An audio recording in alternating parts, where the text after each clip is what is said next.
Hello everyone, welcome back to our channel Login 8. In this video, I will guide you on how to find your Trust Wallet address. So if you also want to find your Trust Wallet address, this video is just for you. Follow the simple steps and you'll be able to do it. So first of all, what you have to do is launch open Trust Wallet application. Now you can see over here, Trust Wallet has been opened. Make sure you're logged into your wallet. Initially, you'll be in the home page. Here you'll be able to see several options: send, receive, buy, sell, history. All you have to do is tap on the receive option that you can see at the second.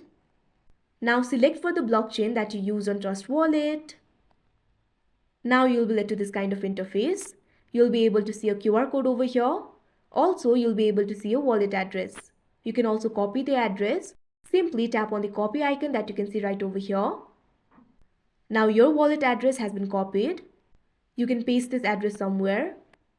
I'm pasting it on notes. Now you can use this address whenever you're trying to receive any kind of cryptos. So that is how you find your Trust Wallet address. I hope you found this video helpful. Thank you for watching. Make sure to like, share and subscribe to our channel.